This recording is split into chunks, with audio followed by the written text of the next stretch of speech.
Right, hi everyone, good morning. Just a minute, 8 minutes देना. Yeah, hi Janmanjay, hi Divyansh, morning Jay, morning Nishit, morning Sahil. All right. 1 minute, let me allow you to unmute. हाँ. Good morning, sir. Good morning, sir. Good morning. Morning sir. Sir आज doubt lecture है ना? आज doubt lecture है. नहीं, Yes, normal है। Sir आपने last doubt sir lecture आपने में बोला था डाउट लेक्चर। हाँ हाँ, आपने लेक्चर फ्राइडे में को डाउट लेक्चर का लेक्चर ले लिया था, इसलिए आप मतलब फ्राइडे को डाउट्स क्लियर करेंगे। हाँ सर। अच्छा, ऐसा बोला था मैंने. Yes Yes, sir. sir. Yes sir. Yes, sir. Sir वो नेक्स्ट क्लास ले लीजिए। ओके, तो डाउट कितने सारे तुम लोगों के? काफी है सर थोड़े ही है, ज्यादा नहीं है सर। थोड़े ज्यादा नहीं। Sir, you take lecture today. We have to finish also. हाँ, चिंता ही नहीं है इन बच्चों को अपने भविष्य की. सर है सर। चलो पहले एक बार ऐसा कर लेते हैं, फटाफट डाउट डिस्कस कर लेते हैं. आई थिंक लास्ट होमवर्क जो मैंने आपको दिया था वो इसी से रिलेटेड था, electronic configuration. 18 and 19. Yes sir. Sir DBP 18-19 दिया है और एफबीओ भी वो भी 1920 तो 1920 डीबीपी है। सर उसके पहले भी आपने थोड़ा होमवर्क दिया. हाँ सर. चलो ठीक है. नहीं, डाउट डिस्कशन करना इज आल्सो इम्पोर्टेंट. ऐसा स्किप नहीं कर सकते डाउट्स को, क्योंकि फिर कंटिन्यूटी में प्रैक्टिस नहीं होती है. तो देख लेते हैं चलो कितना डाउट्स रहेगा. और फिर हम लोग बचा हुआ थ्योरी भी देख सकते हैं. सो आई थिंक सो ये वाला पार्ट आप लोगों को होमवर्क दिया था. Yes. Yes sir. इससे ऊपर वाला भी है. सर इससे हाँ पहले सर ऊपर पहले वाला वाला भी। Yes sir. इसके पहले भी कुछ था. इसके पहले ये वाला पार्ट था. Yes yes yes sir. Sir. Okay, तो ये दोनों का डिस्कशन बचा हुआ है. Yes sir. Yes sir. अच्छा, चलो ठीक है, कर लेते हैं. Let's focus our energies today in clearing up these doubts. ठीक है. सो ये FBO इधर ही मर्ज कर देते हैं. ठीक है. FBS में से तो हार्डली कुछ है. एंड ये गेट इक्वल टू मेंस के और क्वेश्चंस हैं यहाँ पर. Okay, and get equal to advance and then DBPs. ठीक है. ऑल राइट, तो let's start with the FBO section first. चलो FBO सेक्शन में से बताओ पहले क्या डाउट्स है. ओके, 70, 69, 63, 80, 81 और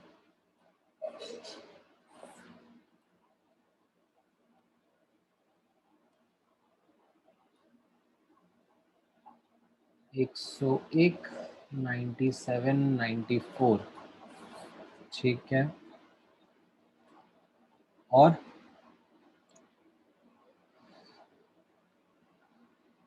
चलो ठीक है, इतना डिस्कशन शुरू करते हैं. और रहेगा बीच में तो बता देना. ठीक है, एटलीस्ट इतने तो मैं डिस्कस करना शुरू करता हूँ. सर एक क्वेश्चन है. हाँ बोलो. सर जैसे पहले के जो डाउट थे आपने यूट्यूब पे एक आपका पहले से प्रीमेड आंसर स्क्रिप्ट था, ये वाले डाउट्स के लिए है क्या? नहीं यार, इनका नहीं है एक्चुअली. यहाँ तक आते आते मतलब आई बिलीव दैट वो हैंड होल्डिंग इतना रिक्वायर्ड नहीं है अब. Okay sir. Okay. Yes sir. Sir वो एक्चुअली कुछ ज्यादा सर लेकिन बुकलेट सॉल्यूशंस है सर उनके साइट पे शायद से. हाँ, वैसे तो बुकलेट सॉल्यूशंस अवेलेबल हैं on the Pace website, but I would insist कि आप लोग इन सिंक रहो क्लास के. ठीक है, don't rely on the fact that you know the solutions are there, तो फिर हम लोग कर लेंगे अपने हिसाब से बाद में. बेटर रहेगा that you stay in sync with the discussion. ठीक है, सो आई होप आप लोगों ने ये होमवर्क करा है, आपको एडिक्वेट टाइम मिला था to Yes. attempt all of Yes, this. Yes, sir. sir. Yes, sir. Now 70th question क्या है? Which of the following relates to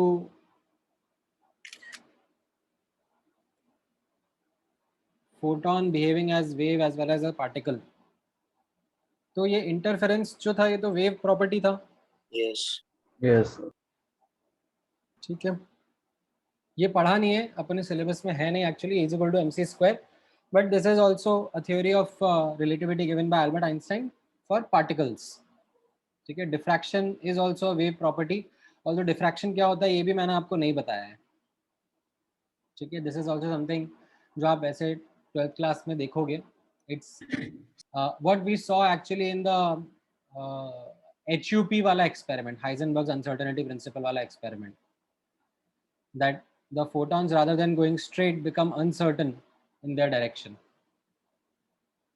तो वो भी वेव प्रॉपर्टी के बारे में बात करता है।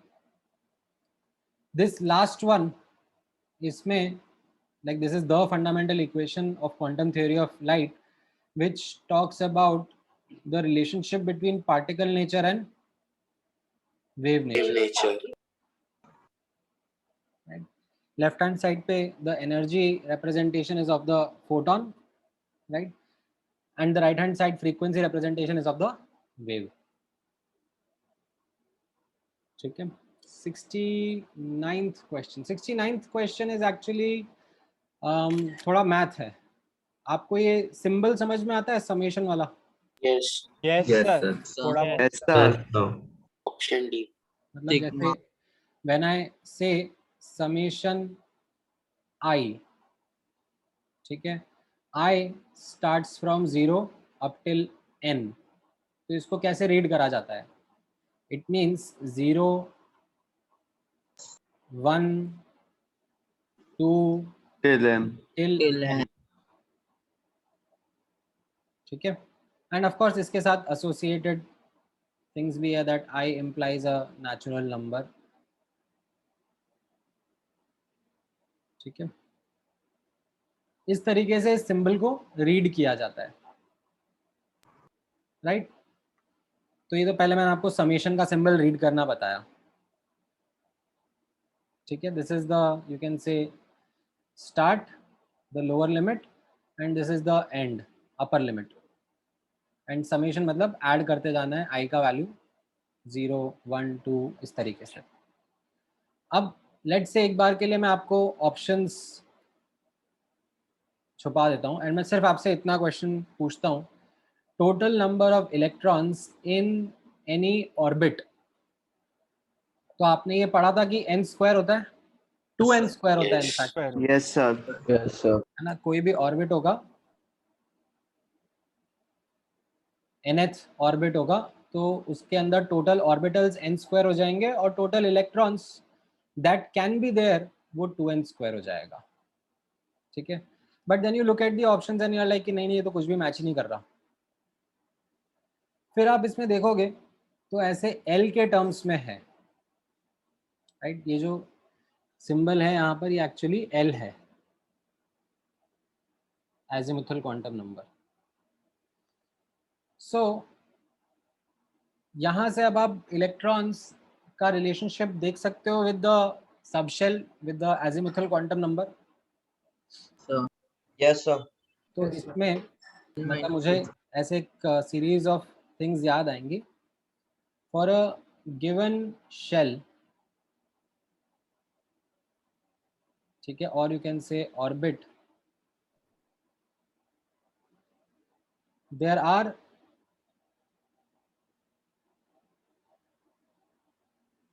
सबशेल्स। कितने सबशेल हो जाते हैं एक्चुअली? N-1. N-1. नहीं, n हो जाएंगे ना, 0 से n-1 तक जाते हैं। Yes, sir. There are subshells, या फिर मैं इसको सबशेल लेवल पर बिल्ड करता हूँ, ठीक है। There are subshells from 0 to n-1, है ना? ठीक है, ये स्टेटमेंट समझ में आया? Yes, sir. Okay. Then for a given subshell, ठीक है, L से हम लोग represent करते हैं उसको. There are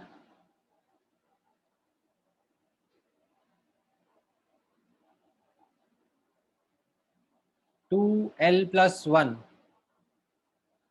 orbitals. Yes, sir. There are, I should say यहाँ पर n subshells, ठीक है, from 0 to n-1, and there are two L plus 1 orbitals, right, from -L to +L, है ना? Yes, sir. ऐसे रीड करते हैं इसको. And then each orbital can have a maximum of 2 electrons, right? है कि नहीं? Yes, sir. तो अब इन सब चीजों को लाइक समझते हुए,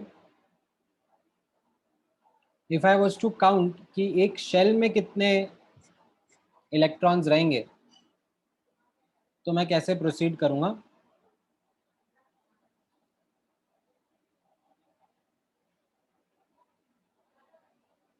यहाँ पर अब आप नोटिस करना, नंबर ऑफ, इन दोनों को अगर मैं कंबाइन करूंगा तो can I say that each subshell can have maximum of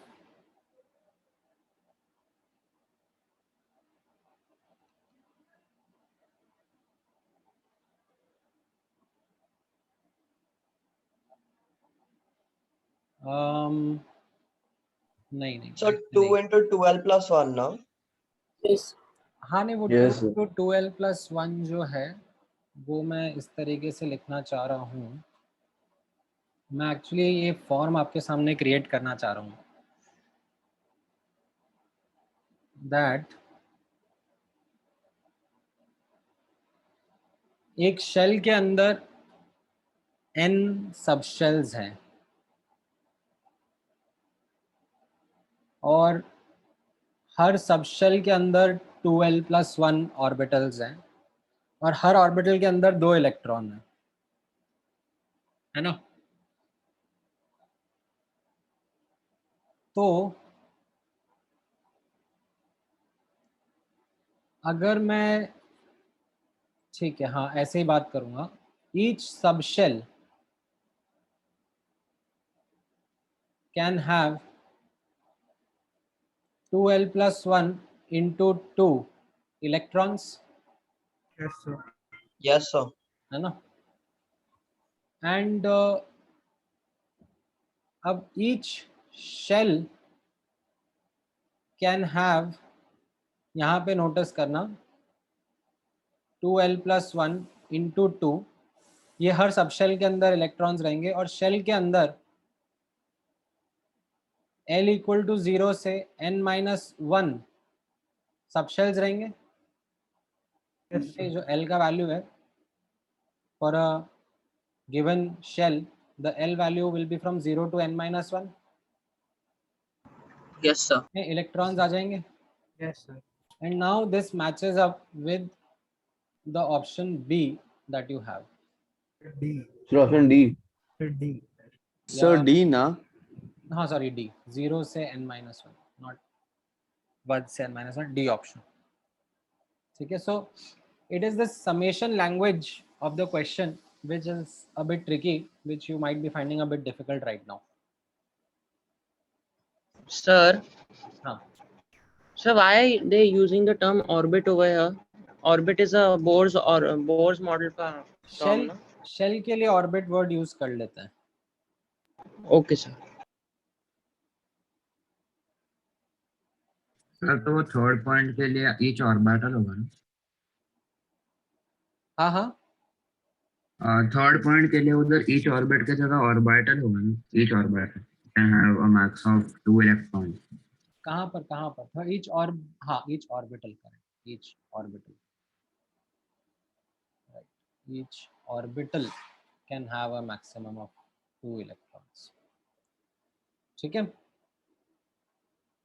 Yes, sir. Then 63rd question यहाँ पर इक्वल स्पीड दिया हुआ है तो जिसका मास कम होगा उसका वेवलेंथ इलेक्ट्रॉन ज्यादा होगा. मतलब अगर सेम स्पीड है तो इनमें सबसे कम मास इलेक्ट्रॉन का है ना. इसमें क्या था ऐसे सवाल पूछने के लिए, मतलब ऐसा क्यों करा तुमने. 80th क्वेश्चन कौन है 80th क्वेश्चन वाला. Sir, Jay. जय. Yes, sir. क्या हो गया इस क्वेश्चन में. सर ये एक्चुअली वो पहले के डाउट से आपने ऑफ बाउंड्स रूल सब नहीं पढ़ाया था. Sorry sir. अरे सर अभी रियलाइज हुआ. तो तुम ऐसे टाइम मत वेस्ट करो मेरा. Sorry sir. 81st क्वेश्चन वो भी हो जाएगा हाँ सर हो जाएगा. Sorry sir. राइट. ये इनफैक्ट मैंने क्लास में डिस्कस करे हुए वाले क्वेश्चन. राइट. ये जो जी सब शेल है 5 का मतलब एल कितना हो जाएगा. so 4 ना 4 है ना. एस के लिए 0, पी के लिए 1, डी के लिए 2, एफ के लिए 3, जी के लिए 4. Right. So 2l + 1 that is 9 electron हो सकते हैं इसके अंदर. सर इनटू 2 होगा. सर into 2 हाँ सॉरी 2 × 2l + 1 18 इलेक्ट्रॉन. हाँ 2l + 1 तो ऑर्बिटल्स हो जाएंगे और twice of that is 18 electrons आ जाएंगे. देन 101 में शायद आपको वो जो सिंबल है वो नहीं समझ में आया हो. ठीक है. ये जो ब्रैकेट में सर. सिंबल है ना Iron 3 and copper 2. Sir Fe3+ हाँ and CO2 plus CO2+. ठीक है. अब ट्राई कर सकते हो. Yes sir. ठीक है. आई थिंक अब तो ये क्लास के नोट्स में हो जाएगा. हाँ देख सर के ये कवर. उसमें है दिया हुआ है आपने. 97 and 94. 97 में which of the following violates Pauli's exclusion principle. Sir दो एक साथ है. Sir Pauli's C option. Pauli's exclusion principle क्या था. Electron in an orbital Opposite.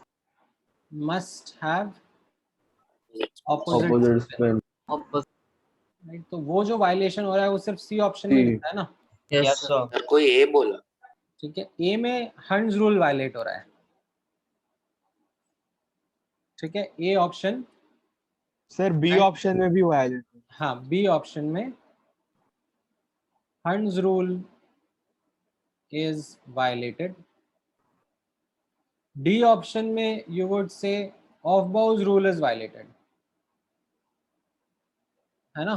क्योंकि before filling lower energy Higher energy can't be filled. higher energy में भर दिया. ठीक है. Pauli's principle थर्ड वाले यानी कि सी ऑप्शन में वायलेट हो रहा है. क्लियर है. Then 94th total spin. तो ये अपन ने सीखा था ना D5 कॉन्फ़िगरेशन कैसा होना चाहिए as per the rules. D5 configuration सब में एक इलेक्ट्रॉन. सब में एक इलेक्ट्रॉन होना चाहिए. और वो plus as per Hund's rule should be in this way. Right. So total number of unpaired electrons 5 हो गए. 5 तो टोटल स्पिन कितना हो गया. 1/2 minus 1/2. 5/2. हाँ plus minus half into number of unpaired electron. Right. तो you can write answer as plus minus 5/2. ठीक है. Yes sir. Alright, so FBO में और कोई डाउट है? Sir, नहीं in FB only, the last 3 questions they have given BM, मतलब they have वो given under root में नहीं दिया है, they have given a value in decimal places. हाँ हाँ, So how is So you supposed can to know do that 2.83 square is 8? अब जैसे आप थोड़ा सा इसमें क्या करोगे ना, आप सोचोगे कि root n into n plus two ही होता है, राइट? अगर मैं n का वैल्यू 1 लूँगा तो ये रूट 3 रहता है, n का वैल्यू 2 में ये रूट 8 हो जाता है, n का वैल्यू 3 में ये रूट 15 हो जाता है, right? These are the possible values, है कि नहीं? Yes sir Yes, sir. अब जब आप 1.73 बोलते हो, ठीक है, तो 1.73 जो है, right, it is definitely something between root 4 and say root 1 जो आपको आते हैं, तो आप एक ऑटोमेटिक गेस लोगे ना कि ये Okay, कौन सा sir. वैल्यू के करस्पॉन्ड करेगा। थोड़ा सा आपको ये मैथ का पार्ट अप्लाई करना पड़ेगा, where you don't need to actually get into squaring up and then solving quadratic, वो सब मत करना, that will be a sheer waste of time, ठीक है? एक छोटा सा आइडिया आपको लग ही जाएगा। जैसे फॉर एग्जांपल मैं अगर ये वैल्यू देखता हूँ 3.87 समथिंग, है ना, if I see that value mu is equal to 3.87 something, तो मेरे दिमाग में क्या आंसर आएगा कि ये रूट 15 है ना, root 15 is the probable answer for it. तो यहाँ से मैं यस सर जज कर लूंगा that number of unpaired electrons would be 3 and आगे बढ़ जाऊंगा, है ना? यस सर ऑलराइट, चलो एफबीएस में कोई डाउट नहीं सर है ना? आई डोंट थिंक एफबीएस में होगा, एफबीएस के काफी स्ट्रेट फॉरवर्ड है। चलो गेट इक्विप टू मेन में बता दो, गेट इक्विप टू मेन में कहाँ कहाँ पे क्या क्या डाउट्स हैं? 11, 35,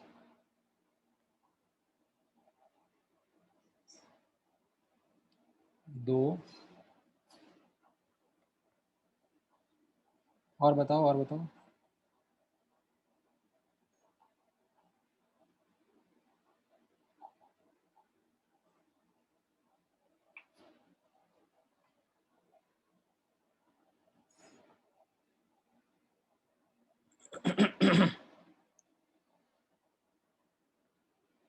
39, 18, ठीक है, और ढूंढते रहना। इन द मीन टाइम मैं ये स्टार्ट कर देता हूँ सॉल्व करना। ऑलराइट, सो 11वां क्वेश्चन, अच्छा अच्छा अच्छा, 11वां would be a bit of a challenge in the sense it requires knowledge of periodic table.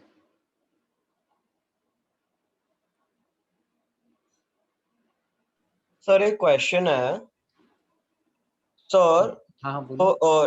like usually what we write is जैसे 4s2 3d5 like when we're solving the sum, but in actually do we have to write it as n equal to 1 2 3 4 वो order में? देखो फर्क नहीं पड़ता है, ठीक है, आप दोनों लिख सकते हो। nobody is Okay, going sir. to tell you और hold you accountable कि आपने ये कैसे लिख दिया, वो कैसे लिखना था, ठीक है? Okay sir. चलता है। नाउ अब यहाँ पे आप नोटिस करोगे तो इसमें पीरियोडिक टेबल की नॉलेज लगती है, क्योंकि एटॉमिक नंबर 43 के जस्ट ऊपर कौन सा एलिमेंट आता है, वो अगर आपको पीरियोडिक टेबल आती है, पीरियोडिक टेबल का स्ट्रक्चर कैसे क्रिएट किया जाता है, तो फिर you will be in a better position to answer it, otherwise you will not be, ठीक है? सो राइट नाउ अभी मैं अज्यूम करके चल रहा हूँ कि आपको वो नहीं आता होगा, ठीक है? जब पीरियोडिक टेबल चैप्टर पढ़ाएंगे तब सिखाएंगे that how the entire structure of the table is, तब उसमें if I tell you to locate element with atomic number say 52, तो आपके लिए इट विल बी easy It will be something that you will follow a systematic approach and come up with an answer. But अभी क्योंकि आपने वो पढ़ा नहीं है, तो you are not much familiar with that concept. You don't know exactly कि how to locate a particular element in the periodic table. तो यहाँ पे मैं hint दे देता हूँ that just above atomic number 43 is atomic number 25. ठीक है, अब आप उसका कॉन्फ़िगरेशन बता दोगे? Yes, sir. ठीक है, अभी तो सिंपल हो जाएगा, बाकी ये जो एस्पेक्ट है ये मैं आपको समझाऊंगा बाद में. एक दो क्वेश्चंस हैं ऐसे यहाँ पर जो पीरियोडिक टेबल चैप्टर पढ़ने पे ज़्यादा इजीली समझ में आएंगे, उनको अभी समझाने का कोई पॉइंट नहीं है. सर उसका पूरा टेबल भी दिया हुआ है ना, मतलब उससे रिलेटेड? नहीं, उसमें टेबल की ज़रूरत नहीं है, आपको खुद को टेबल क्रिएट करना आ जाएगा जब वो चैप्टर पढ़ाएंगे ना, तो you will be in a position to create that table itself. ठीक है, ओके. ये वाला क्वेश्चन 35th क्वेश्चन, इसमें बोला जा रहा है that hypothetically if the number of orbitals were 3l plus 1 rather than 2l plus 1. ठीक है, तो एक d टाइप के ऑर्बिटल में कितने इलेक्ट्रॉन रहेंगे? ठीक है, now the thing is that number of electrons in an orbital is as per Pauli's exclusion principle. ठीक है, क्या उसको यहाँ पे मॉडिफाई करा गया है? No, sir. No, sir. No sir. Implies the max electron in d orbital can be 2 only. That is your answer. हाँ, अगर इस क्वेश्चन को मॉडिफाई कर दिया होता, rather than d orbital, इस क्वेश्चन में बोला होता कि d सबशेल बोला होता, तो फिर आपका क्या आंसर रहता? So 14. 14. यस, राइट, तो फिर आप बोलते दैट 14 तक. within d subshell L is equal to 2, we have 3l plus 1, that is 7 orbitals, right? And then you would say that max 14 electrons can be accommodated. ठीक है, yes accommodated की spelling आती है आप लोगों को? Sir. हाँ सर. मुझे डबल डबल एम आता है क्या? नहीं सर, नहीं, एक ही M. सर. नो सर एक ही M आता है. एक सर, ही एक M है मैम. सर डबल डी आता है. D भी एक ही आता एक ही D डबल आता है सर. ठीक है,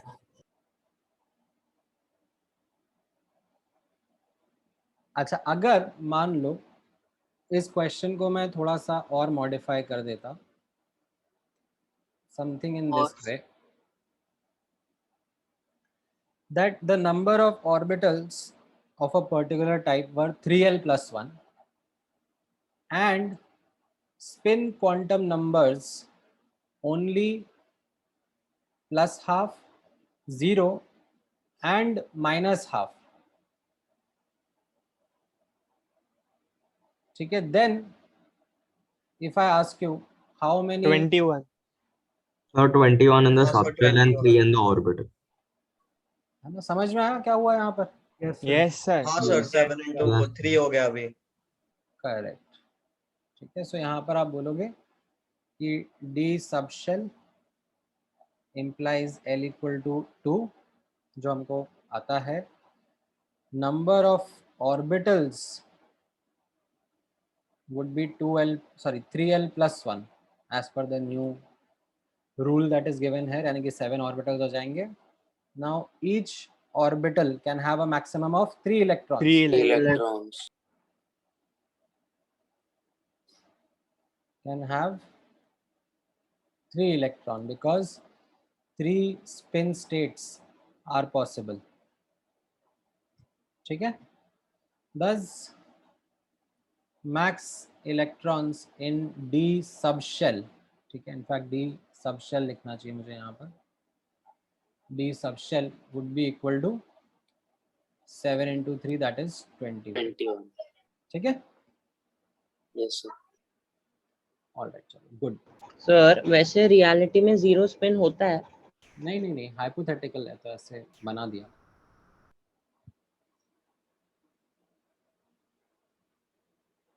अच्छा, अभी सेकंड क्वेश्चन क्या है?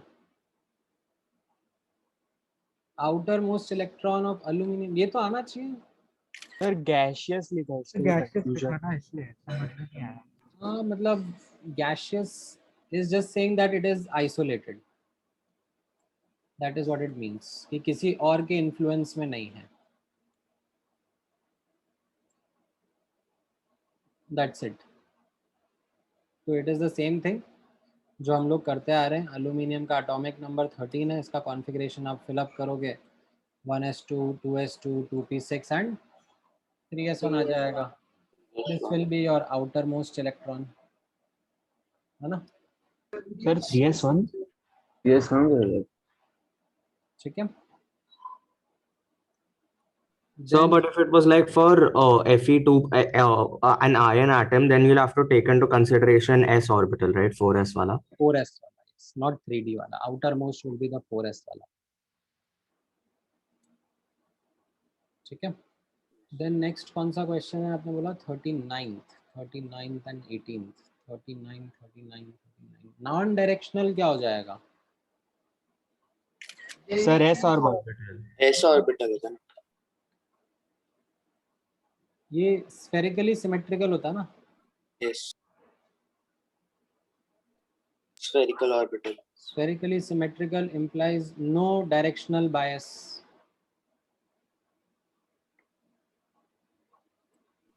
So एक question है, so is directional character and directional orientation the same? एक question में आया था ऐसे directional character पर. हाँ हाँ, मतलब जैसे p ऑर्बिटल्स हो गए, d ऑर्बिटल्स हो गए, f ऑर्बिटल्स हो गए, तो इनमें कैसा है, the probability of finding the electron is dependent on not just the distance from the nucleus but also the direction in which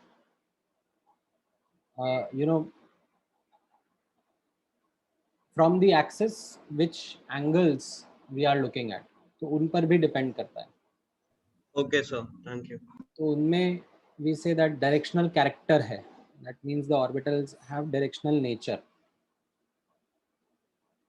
ठीक है. Then 18th question आपने बताया. सर मैंने वो गलती से मैंने डाल दिया वेल्टिंग. अच्छा, हो जाएगा. अभी वो क्रोमियम का है, सीधे सीधे दिख रहा है. हाँ sir. Okay. Any other question from the get equipped to main section? No. Sir हाँ हाँ.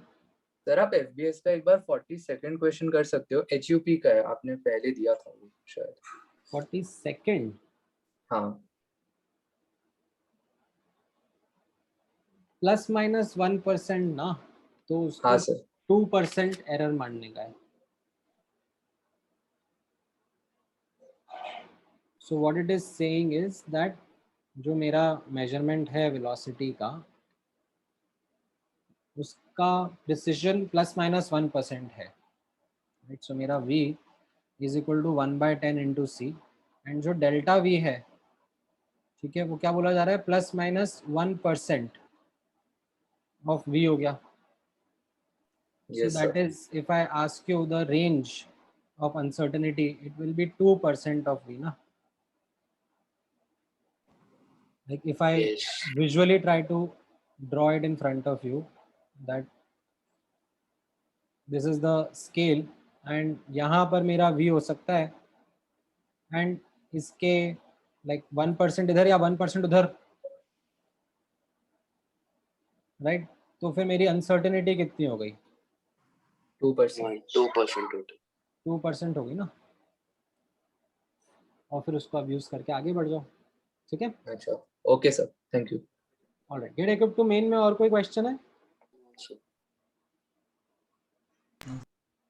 चलो गेट इक्विप टू एडवांस से बता दो।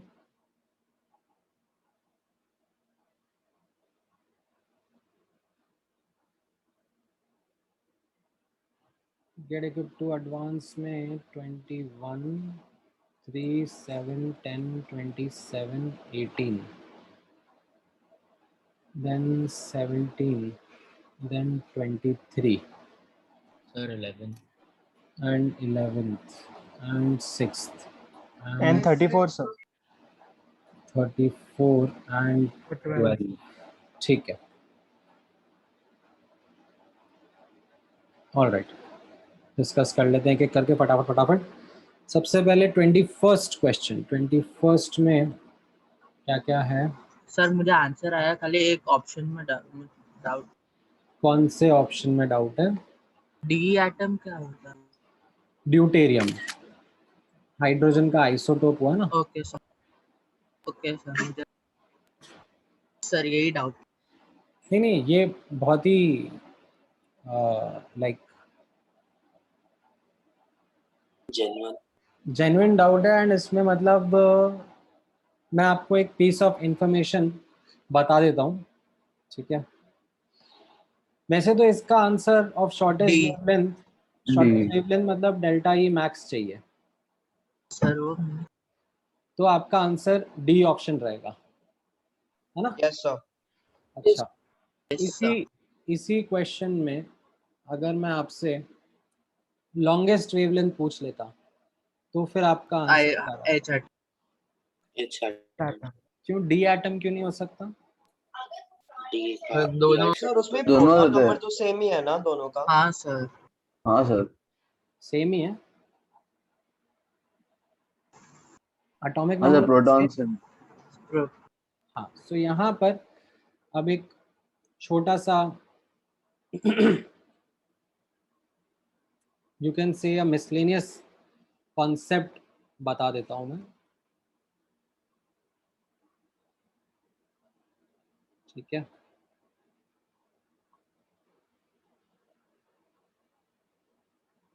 कहाँ गई? एक मिनट देना मुझे।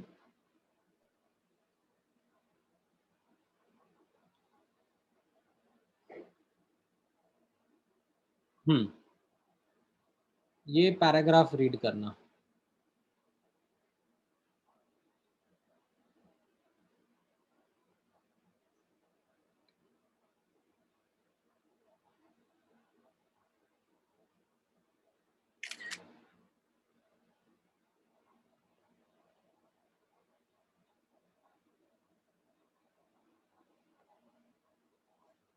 ठीक है, पैराग्राफ रीड करो।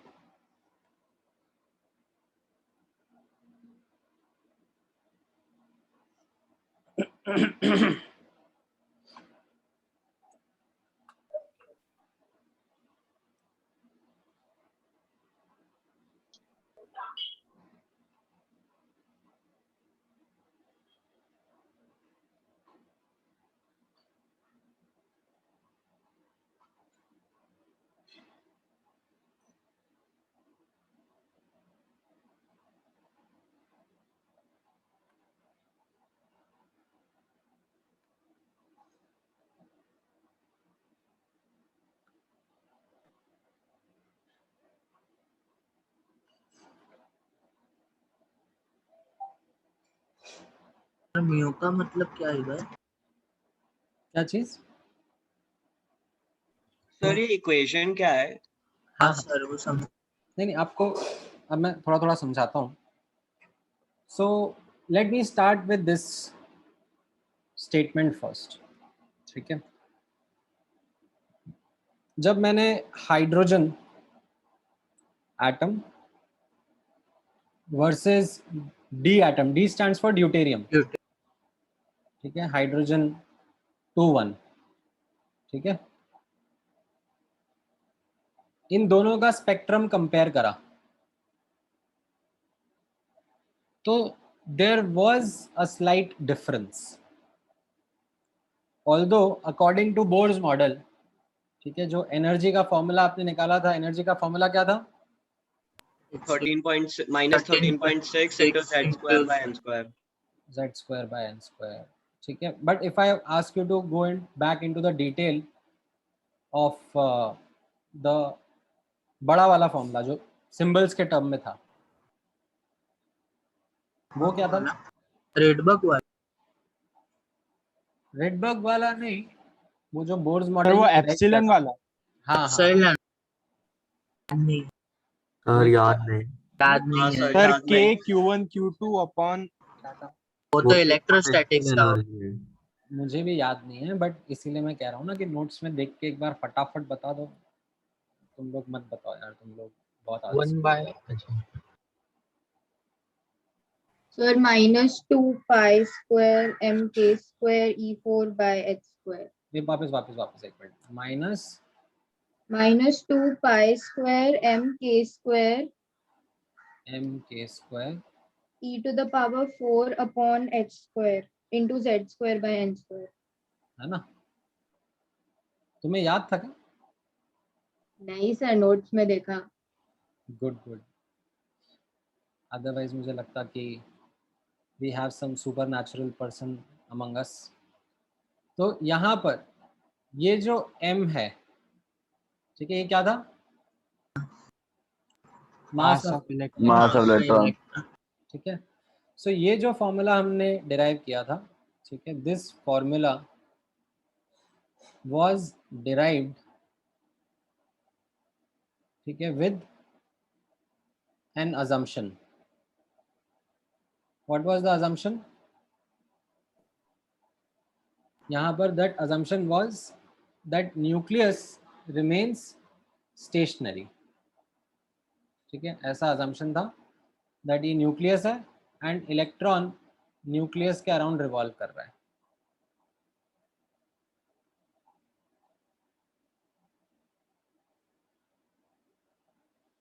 However, a more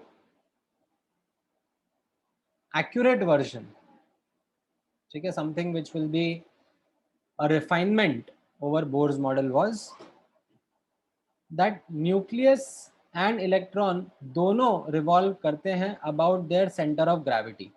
Do you know the concept of center of gravity? Kind of. या Yes, center sir. of mass? Yes sir. अगर एक मास m और दूसरा मास m को मैं एक पर्टिकुलर सिस्टम मानता हूं, तो इनके बीच में इस सिस्टम का सेंटर ऑफ मास लाई कर रहा होगा। यस यस ठीक है, या फिर जैसे आप लोगों ने पढ़ा होगा ना, मान लो एक स्क्वायर या सर्कुलर शेप ऑब्जेक्ट है, रिजिड ऑब्जेक्ट है, तो उसके इंटायर मास को I can assume to be at the centre. Yes, sir. Yes, sir. हाँ सर, पॉइंट उसको सेंटर ऑफ मास या सेंटर ऑफ ग्रेविटी ऐसे बोलते हैं अपन। ठीक है, although centre of mass and centre of gravity ये सब आपको बाद में बताएंगे, समझाएंगे फिजिक्स में। ठीक है, बट कैसा रहता है यहाँ पर ये अजम्पशन लिया गया दैट न्यूक्लियस इज स्टेशनरी। ठीक है, however a more accurate version or you can say refinement was that both nucleus and electron revolve around their COM, centre of mass या सेंटर ऑफ ग्रेविटी। ठीक है, आपको ये बाद में बताएंगे। अब कैसा रहेगा, न्यूक्लियस तो ज़्यादा हैवी है, इलेक्ट्रॉन हल्का सा है। ठीक है, ये मास ऑफ इलेक्ट्रॉन हो गया और ये मास ऑफ न्यूक्लियस हो गया, राइट। तो जो सेंटर ऑफ मास रहेगा वो इन दोनों के बीच में रहेगा। ठीक है, बट किधर ज़्यादा शिफ्टेड रहेगा, मास ऑफ न्यूक्लियस की तरफ, राइट। जो ज़्यादा भारी है उसके पास में रहता है। Yes, sir. ठीक है, सो यहाँ पर समवेयर, ठीक है, just as an assumption I am putting it that this will be the centre of mass of the system, centre of mass of system, ठीक है, न्यूक्लियस एंड इलेक्ट्रॉन कंबाइंड. अब the understanding is that nucleus भी इसके around revolve कर रहा है and electron भी इसके अराउंड रिवॉल्व कर रहा है. ठीक है, that is what the refined model is. ठीक है, यस सर. अब इसकी मैथ आपको करनी नहीं आती है. ठीक है, it is not the simple circular motion. Now it is no longer circular, simple circular motion. It is rotational motion, but a bit more complicated rotational motion. ठीक है, so this complicated rotational motion, ठीक है, is studied by whom? जिनको rotational motion आता है. ठीक है, actually आपको आ जाएगा आज से ऑलमोस्ट 7-8 महीने बाद. ठीक है, so this complicated rotational motion is studied and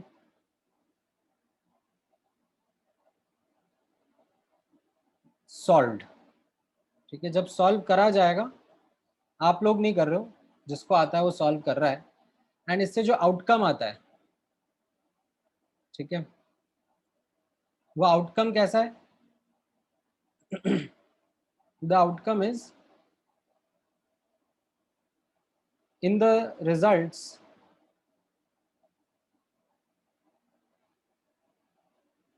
of simple circular motion,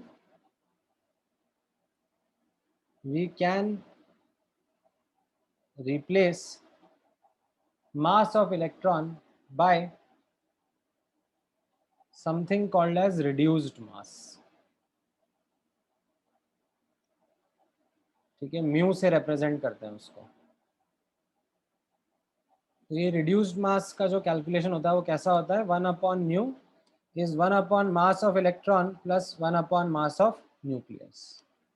तो अगर मुझे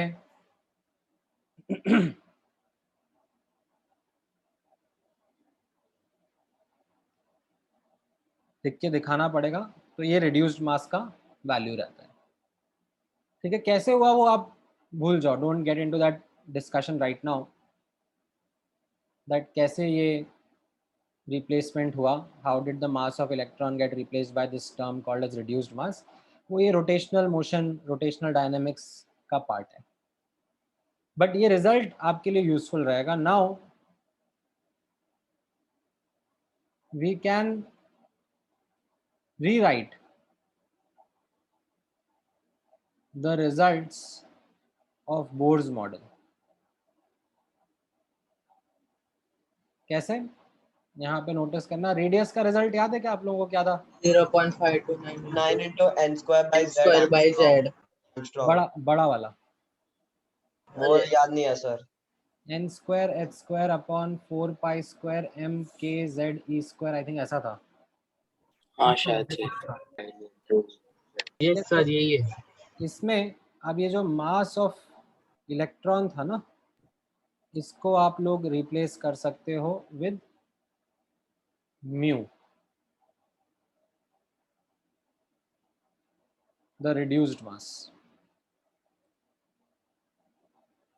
जो एनर्जी का फॉर्मूला था, एनर्जी का फॉर्मूला क्या लिखवाया था अभी थोड़ी देर पहले? इसने बताया था ना, ये जो फॉर्मूला है, -2 pi square. हाँ, तो इस फॉर्मूला को भी आप रिप्लेस कर सकते हो.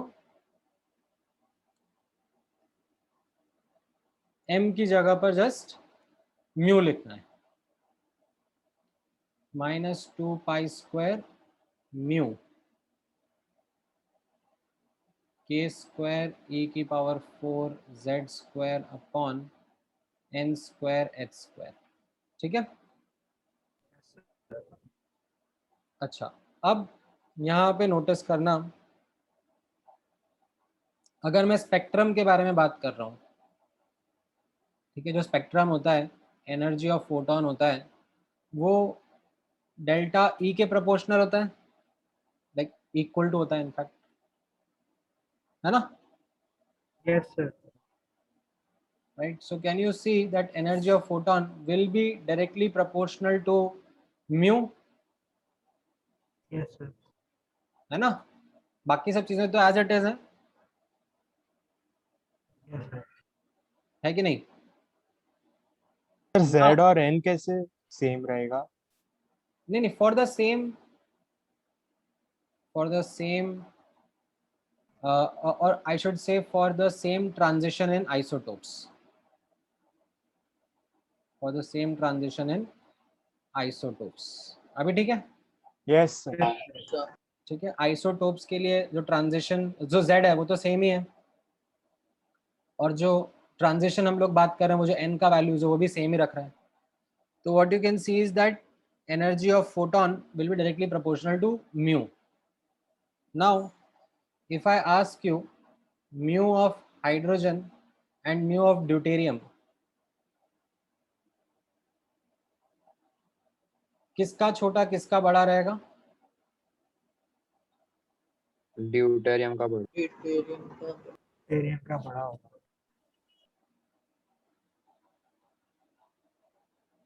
So जिसका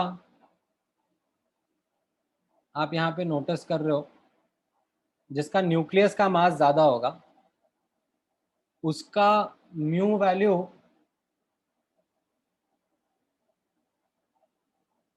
और कम हो जाएगा.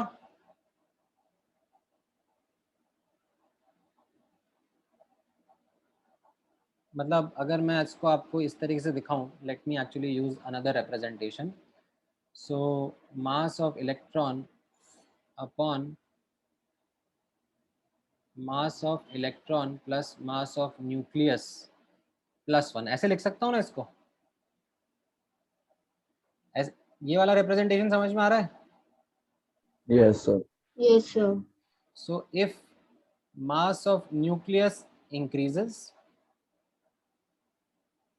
तो ये वाला जो टर्म है ये डिक्रीज हो जाएगा. Yes, sir. Yes sir.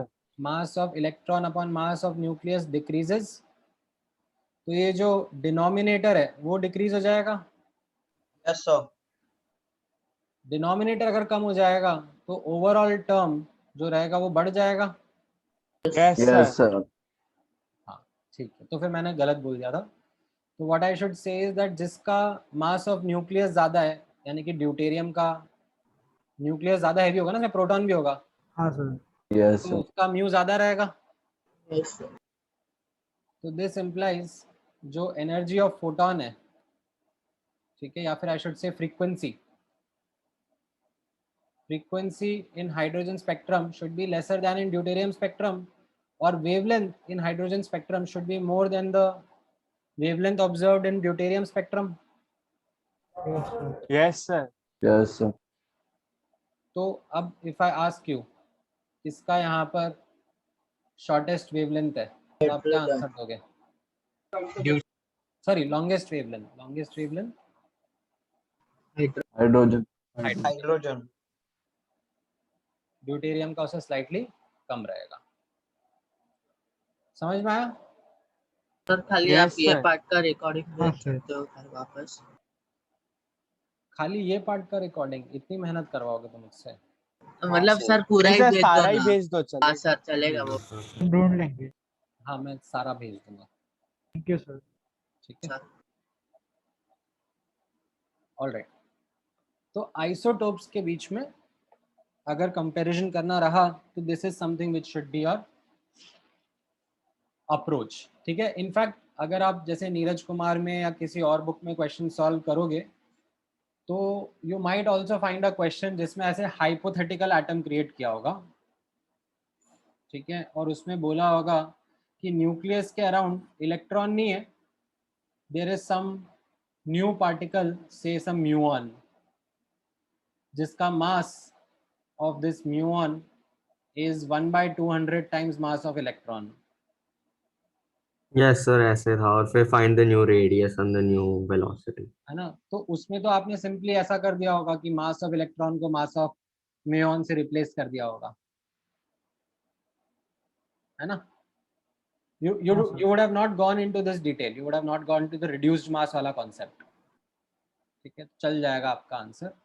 But अगर ऐसे आइसोटोप्स वगैरह के ऊपर अगर क्वेश्चन आ जाता है, ठीक है, जिसमें दो आइसोटोप्स को कंपेयर करना है, तो आई वुड इंसिस्ट कि आप ये कॉन्सेप्ट यूज करोगे.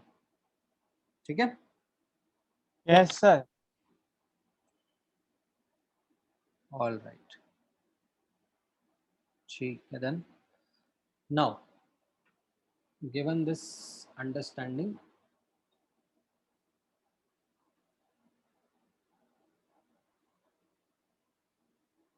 क्या क्या हो गया है? 21 एंड थर्ड क्वेश्चन. 21 कर दिया. थर्ड क्वेश्चन अब देख लेते हैं. थर्ड क्वेश्चन में, हाँ, थर्ड क्वेश्चन में भी मतलब लाइक ठीक है, थोड़ा कष्ट है. वो कष्ट ये है that you have two variables and just one equation, है ना? ऐसा ही हुआ होगा ना? 2.55 is equal हाँ to sir. 13.6 into 1 square 1 upon n1 square minus 1 upon n2 square, right? ऐसा आपके सामने आया होगा. So you sir will be इसमें think- हिट एंड ट्रायल लगेगा क्या? हाँ सर, रिटर्न टाइप हाँ, करना पड़ेगा. तो इसमें आप सोचोगे that two variable and one equation, तो क्या करें, राइट? सो अब इसमें यहाँ पे होगा कि वो ऑप्शन बाय ऑप्शन. ठीक है, या तो ये हो जाएगा, या फिर अगर आपको याद है एनर्जी वैल्यूज याद है 1 2 3 4 ऑर्बिट की इन हाइड्रोजन, तो आप 2.5 फिगर आउट कर पाओगे कि 2 और 4 के बीच में होगा. हाँ sir.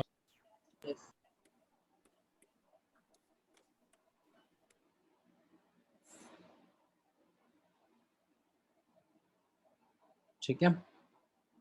Yes sir. All right. Now 7th and 10th. Okay, 7th में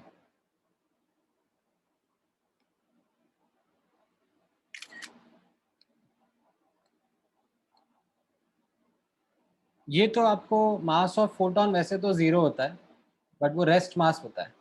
ठीक है, rest mass of photon is 0. ठीक है. However, using lambda de Broglie. हाँ, you can use either the two things. E is equal to mc square, right? hc by lambda is equal to mc square. ठीक है, और you can use that lambda is equal to h upon mv, and photon की speed जो है वो speed of light होती है, तो आप दोनों से निकाल सकते हो. ठीक है, दोनों एक्चुअली आपस में रिलेटेड ही होते हैं, दोनों अलग अलग नहीं है. इसी से इसका रिलेशनशिप भी समझ में आ जाएगा. तो आप दोनों में से कोई सा भी एक यूज करके आंसर कंप्यूट कर सकते हो. ठीक है. So however using mass energy equivalence और डी ब्रॉगलीज हाइपोथेसिस. ठीक है, you can come up with the understanding that lambda is equal to h upon p और h upon mc for photon. Photons travel with the speed of light. तो यहाँ से आप मास बता दोगे. ठीक है. Yes sir.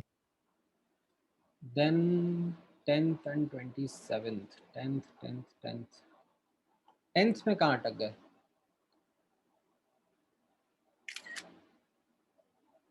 टेंथ तो हो जाना चाहिए. Photo electrons are ejected from metal surface. आपको एनर्जी ऑफ फोटॉन मिल गया है ना? एंड डी ब्रॉगली वेवलेंथ मतलब के ई मैक्स भी मिल जाएगा. तो आपको फाई निकालना है. Okay. Lambda electron is equal to √150 upon kinetic energy in eV आप यूज कर लोगे और उस ईवी को फिर जूल्स में कन्वर्ट कर देना और फिर अपने फॉर्मूला में पुट कर देना, है ना? Yes. थोड़ा गंदा कैलकुलेशन है बट आई थिंक सर इधर भी देखो ना ऑप्शंस कितना ना। हाँ रे, ऑप्शन भी मतलब ऐसे दिया मैं, ऐसे क्वेश्चन को छोड़ देना एग्जाम में. Don't waste your time in the start of the exam on the question like this. ठीक है, यू मार्क दिस क्वेश्चन कि मुझे आता है बट मैं इसके कैलकुलेशन में तभी टाइम स्पेंड करूंगा when I am done with one iteration, कि मैंने केमिस्ट्री का सारे क्वेश्चंस देख लिए, जो इजी और मीडियम थे वो मुझसे होने लग गए, अब टफ क्वेश्चंस ही बचे हुए हैं जो मुझसे एनीवेज नहीं होंगे, तो फिर मैं ऐसे क्वेश्चन पे टाइम स्पेंड कर देता हूँ जिसमें एटलीस्ट मुझे ये श्योरिटी है कि मैं कैलकुलेशन करके ला सकता हूँ. ठीक है, so that will be a point, a maturity that you will acquire with time. हाँ हाँ बोलो बोलो. सर इसका कैलकुलेशन के लिए मैंने थोड़ा अप्रोक्सीमेशन किया, like I took HS6 and I cancelled it with 2 pi हाँ as 2, so like that I got 3.36 into 10 power minus 20, so then the calculation is not very big, it's pretty small. But then look at the options, they are so damn close. Sir, but I got 3.36 into 10 power minus 20. The other options are 1 point something. But the problem could be that maybe when I took that approximation 6.6 को 6 लेने का, ठीक है, that itself might have been a big assumption, big approximation in the context that the options are so close. ठीक है, वो approximation आपका सोचने का तरीका ठीक है, however वो कब ठीक है, जब ऑप्शंस दूर दूर हो. हाँ सर. अभी ऑप्शंस ही इतने पास पास है कि यार 6.6 को मैं 6 मान लूं तो हो सकता है कि गड़बड़ी हो जाए चीजें, है ना?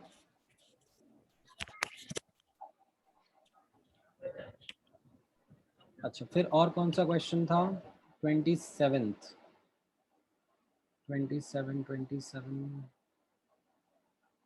इसमें कहाँ अटक गए?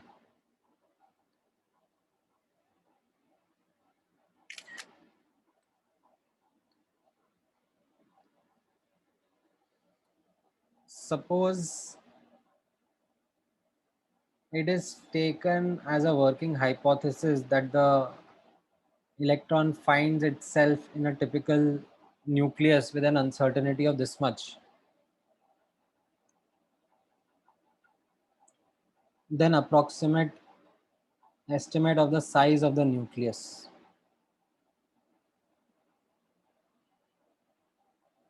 Well, थोड़ा फालतू सा क्वेश्चन है, if you ask me honestly. It isn't actually something which is a very well crafted, structured question. ठीक है, बट चलो अगर हमको देखना ही है, समझना ही है, तो एक बार नोटिस कर लेते हैं. तो इसमें कैसा लिखा हुआ है?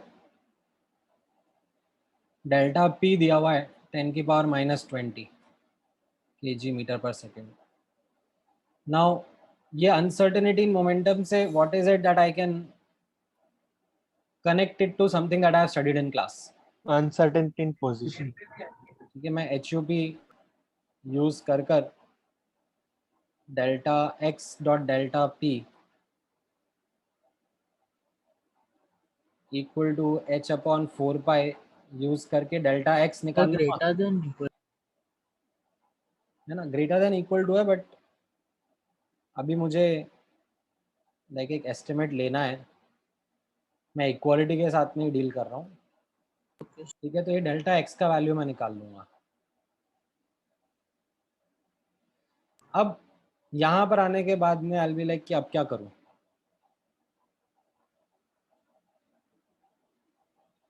ठीक है, तो अब ये क्वेश्चन कैसे रिलेट कर रहा है? That what it is saying is that uncertainty in position can be considered as the size of nucleus. ये इस क्वेश्चन की लैंग्वेज का इंटरप्रिटेशन है, that electron is inside nucleus.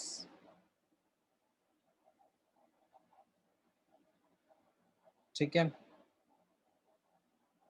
and with that hypothesis, with that assumption, the delta P calculated is this much. ठीक है, so the delta X calculation would be describing the diameter of the nucleus. ठीक है, or you can say the broad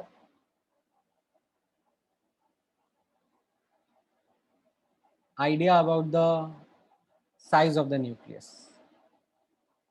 ठीक है, but otherwise ठीक है, मतलब it's a very very stupid question यार, मैं क्या बताऊँ. Like it doesn't, it takes so many things for granted that I feel very absurd while trying to solve this question. ठीक है, in fact I have seen such example being cited by some sources. उसमें वो लोग क्या करते हैं, that they ask a question in this way कि you know size of nucleus दे देंगे, ठीक है, एंड फिर बोलेंगे कि अब हम अगर इसको डेल्टा एक्स मान लेते हैं, ठीक है, एंड देन उससे फिर डेल्टा पी निकाल लेते हैं अनसर्टेनिटी प्रिंसिपल यूज करके, ठीक है, और फिर उससे डेल्टा वी निकाल लेंगे ऑफ इलेक्ट्रॉन, तो it comes out to be greater than the speed of light. And then they are like, you know, this proves that electron cannot be inside the nucleus. Something करके ऐसा देखा कहीं किसी जगह पे किसी ने stupid. Yes sir. सर ये आपने बोला था कि ऐसा होता है कोई कोई बुक्स में. हाँ सर आपने बोला था. हाँ मतलब like very annoying. Some nonsense is there in some resources somewhere. This is utmost stupid. Sir size of nucleus radius होता है कि डायमीटर? Well, यहाँ पर द एस्टिमेशन, ठीक है, एक्चुअली इसको अगर क्वेश्चन को मुझे रेक्टिफाई करना होगा ना, ठीक है, तो मैं किस तरीके से वर्क करूँगा. Suppose it is taken as a working hypothesis that an electron finds itself inside a one dimensional box. Sir one dimensional क्या? Because I need to be very like ये जो uncertainty momentum दिया है, ठीक है, और जो मैं HUP अप्लाई करता हूँ उसमें मैंने बताया था कि delta P delta x must be in the same direction. Yes sir. ठीक है, so find itself in a one dimensional box with an uncertainty in momentum this much. Then what is the approximate length, an estimate of the length of the box? I think this will be a better question. This will be something which will make more sense as compared to what was written over here. Okay, now this computation can be considered as the uncertainty in position can be considered as an estimate of the size of box. ठीक है, one dimensional. फिर नीरज कुमार में एक question था कि find the density of a neutron, वो कैसे करते हैं? Mass by volume. वही ना सर, वॉल्यूम कैसे निकालते हैं उसका? उसमें वो रदरफोर्ड्स एक्सपेरिमेंट का यूज करके साइज ऑफ न्यूक्लियस एस्टिमेट करके उसको स्फीयर मान के वैसा ही लिया होगा कुछ तो।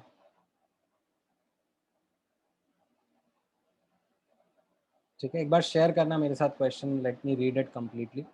बट आई थिंक ग्रुप पे भेज अब दो। हाँ, ये वाला वर्जन समझ में आया आपको? This would be a better version. Yes sir. ठीक है, अच्छा then 18th and 17th। Okay 18 छोड़ दो, उसमें वापस से वो पीरियोडिक टेबल की नॉलेज लगेगी। ठीक है, 18th को स्किप कर दो। 17 भी छोड़ दो, मेरा हो गया वो कैलकुलेशन प्रॉब्लम थी। 17 भी हो गया? यस सर, कैलकुलेशन प्रॉब्लम थी। ठीक है, 23rd कौन सा है? 23rd ये तो क्लास में करा हुआ कमीशन। जैसा क्वेश्चन है, इसके जैसा क्लास में करा था ना क्वेश्चन। हाँ सेम है। h nu 1 is equal to h nu naught plus k and h nu 2 is equal to h nu naught plus k times k, है कि नहीं? यस। अब आपको न्यू नॉट निकालना है, तो आप ऐसा करो, इस इक्वेशन को k से मल्टीप्लाई करके सब्ट्रैक्ट कर दो, तो आपका न्यू नॉट आ जाएगा। ठीक है, वो मेहनत तो आपको करनी पड़ेगी ना। ये न्यू नॉट और k ये दो वेरिएबल हो गए ना, तो 2 वेरिएबल 2 इक्वेशन सॉल्व कर दो। Yes sir.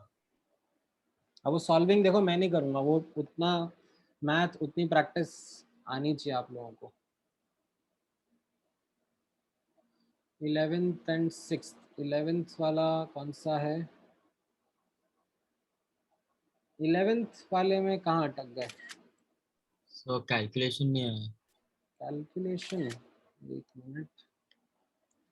The series limit values are this much and this much for quantum numbers n1 and n2 in the atomic spectrum.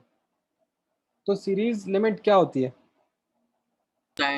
Sir infinity से एन, है ना? So 12400 upon lambda in angstrom should be equal to 13.6 into 1 square into 1 upon n1 square minus 1 upon infinity square, yes sir. है ना? तो इससे मुझे n1 मिल जाएगा। Similarly N1 शायद से 3 आ रहा था। है ना? सिमिलरली मुझे दूसरे लैम्डा से n2 मिल जाएगा, है कि नहीं? Yes sir. यस। अब आई थिंक, या फिर अगर मुझे शॉर्टर तरीका ढूंढना है, ठीक है, एक्चुअली अगर मैं इसको शॉर्टर तरीके से करना चाहूँ तो मुझे n1 n2 निकालने की ज़रूरत नहीं है। शॉर्टर मेथड ऐसा हो जाएगा, ठीक है, ये n2 है, ये n1 है और ये इन्फिनिटी है ना? तो आपको ये लैम्डा 2 और ये लैम्डा 1 दिया हुआ है, ये लैम्डा अननोन निकाल पाओगे? हाँ सर, वो 12,400 वो माइनस करना है ना? ऐसा हो जाएगा? यस। से कट जाए। हाँ, तो इससे आप फटाक से निकाल लोगे, आपको n1 n2 निकालने की जरूरत ही नहीं है। हो चुका है ऐसे तो, वही सेम सर ये मेथड तो से। बहुत अच्छा में है ना? मैंने तो N1 और सर N2 फिर निकाले। वैसे H price H square pi square something ऐसे कुछ तो था, एच इंटू पाई अरे मतलब lambda lambda into lambda 2 by lambda plus lambda 2 ऐसे था। हाँ हाँ, मतलब वो तो अब आप सिंप्लीफाई कर लोगे ना, लैम्डास का तो डेटा आपको दिया ही हुआ है ना, ये Yes. और ये दिया हुआ है, ये अननोन है, ये आप निकाल लेना, है ना? Yes. All right, then after 11th question, 6th question क्या है? हाँ, a one dimensional electron trap. ठीक है, so this is a more better version. This is a more like understandable version. A 1D electron trap has this much extension, मतलब this is delta x, 1 nanometer, 10 की power -9 metre. तो अब आपको delta p compute करना है, तो you can use HUP.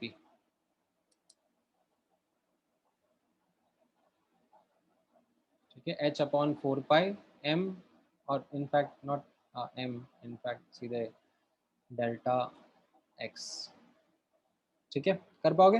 Yes yes sir. कभी equal to लेना है, कभी ग्रेटर देन ले लो, कैसे पता? नहीं, ग्रेटर देन तो आपको लेना ही नहीं है. कभी भी कैलकुलेशंस करनी है ना, हमेशा इक्वल टू ही लेके चलना है कैलकुलेशंस में. ठीक है, greater than is a reason कि अगर लाइक कुछ और एरर होने लग गए, उसकी वजह से और अनसर्टेनिटी बढ़ जाएगी, बट कम से कम इतनी तो होगी सही. तो okay sir. Come up with the list कि इतनी तो होगी सही. ठीक है, ओके सर. देन आपने पूछा है 34th and 12th. Okay, 34th कहाँ गया? सर 34 में मतलब आंसर आ गया, लेकिन सर वो थोड़ा मतलब hit and trial kind of था. उसमें मतलब इंफॉर्मेशन पूरी यूज नहीं की. कैसे? λ1 λ2 दिया है. चार्ज, जिसका चार्ज मतलब कम होगा उसका λ1, उसका लैम्डा ज्यादा होगा. मतलब अगर आप ये ऐसे याद करो, हमने लिखा था lambda is equal to h/mv या फिर h/√2m ke. Yes sir. और वो जो के था, अगर इनिशियली रेस्ट पर है, ठीक है, and then they are accelerated through a potential difference, तो वो कैसे लिखते थे? सर क्यू भी ना, है ना, डेल्टा मॉड क्यू. ठीक है, तो अगर अब मुझे λ1 बाय λ2 का रेशियो लेना है, तो वो कैसा हो जाएगा? सर मास भी सेम ही दिया है, तो सर मास भी हटा. Q2 V2 upon M1 Q1 V1. Yes है ना. अब यहाँ पर मास सेम दे दिया, ठीक है, पोटेंशियल डिफरेंस भी सेम दे दिया. ठीक है, ये 2 और ये 1 दे दिया, चार्ज का रेशियो. ठीक है, Q1 बाय Q2 जो है वो 1:2 है ना, तो Q2 बाय Q1 2:1 होगा. Yes sir. तो यहाँ से आपका आ गया that λ1 will be greater than λ2. है ना. Yes sir. ओके, देन और कौन सा था? 12th. 12वां. इस ये तो मैंने क्लास नोट्स में कराया है ना. आई थिंक ये क्वेश्चन क्लास हाँ नोट्स में. सर, वो 20/63 ऐसा आया था. Yes sir. ये हो चुका हाँ सर, डाउट. 20/63 डाउट हो चुका है. दक्ष नहीं पूछे थे. Refer class notes. ये अपन ने डिस्कस किया था, एक्सेलरेटेड रिटार्डेड और द रिटार्डेड. Yes sir. क्या फर्क पड़ेगा, कितना होगा? उसका वो वैसे सॉल्व करके भी किया था. हाँ Sir, can you solve 16th one as well?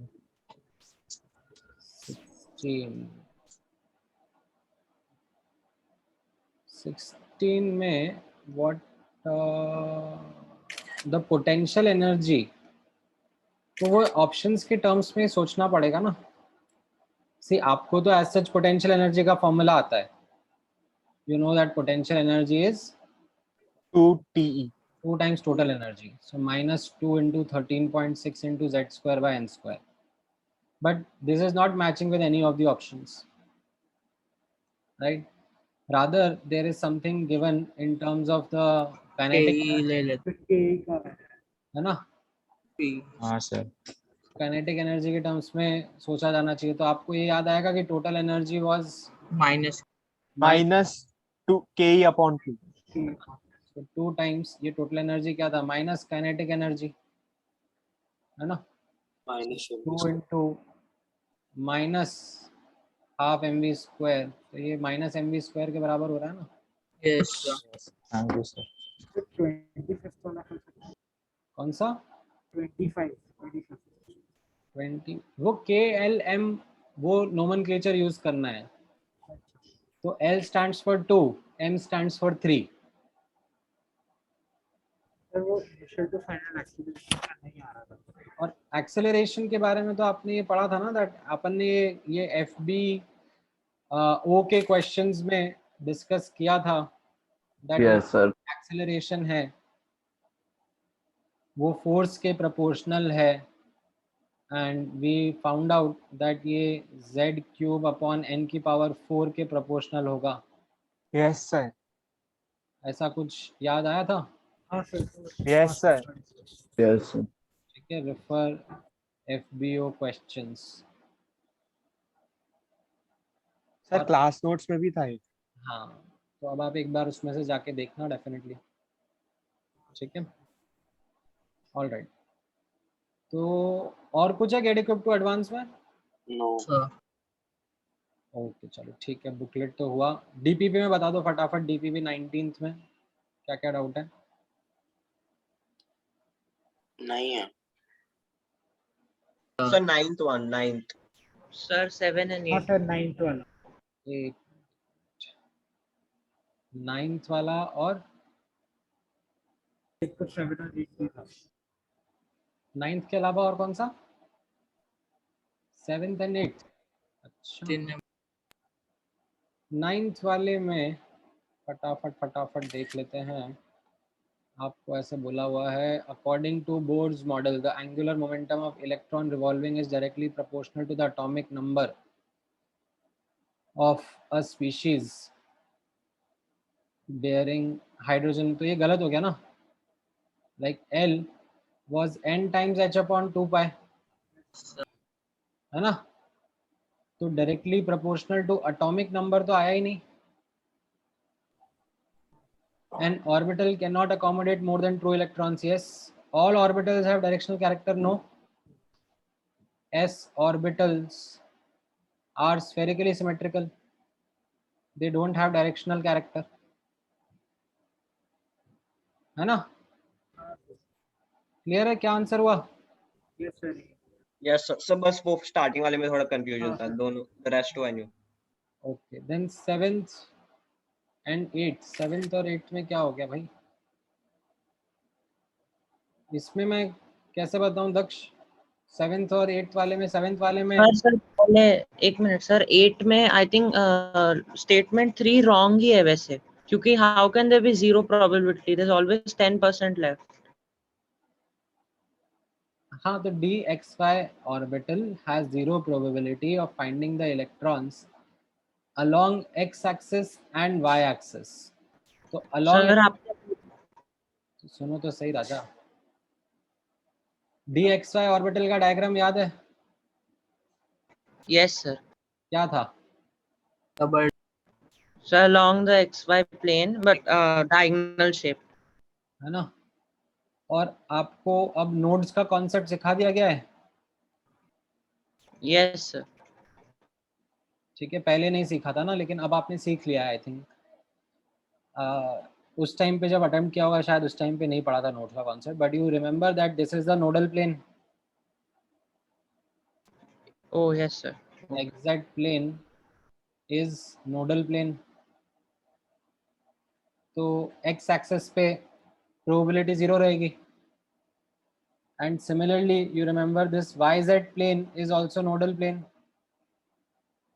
Yes sir. ठीक है, तो समझ आ गया फिर, है ना? उस टाइम पे नहीं पढ़ा होगा इसलिए डाउट रहा होगा। ठीक है, और 7th वाला तो हो जाएगा ना यार। मिनिमम एनर्जी गैप कब होगा? जितना दूर होगा फ्रॉम द न्यूक्लियस, है ना?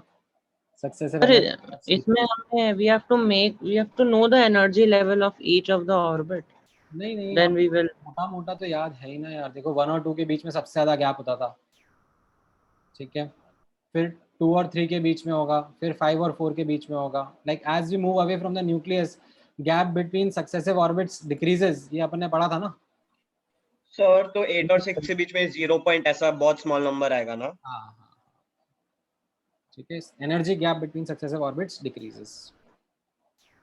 ठीक है, और कोई डाउट डीपीपी 19 में? No sir. चलो डीपीपी 20 में बता दो। सर सेकंड और tenth. Second and 10th DPP 20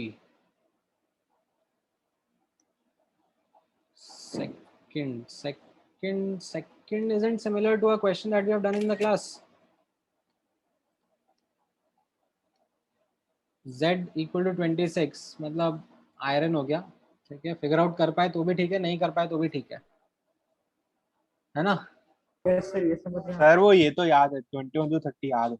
हाँ सर। ठीक है, अब आपको पूछा जा रहा है कि जो स्पिन मैग्नेटिक मोमेंट है,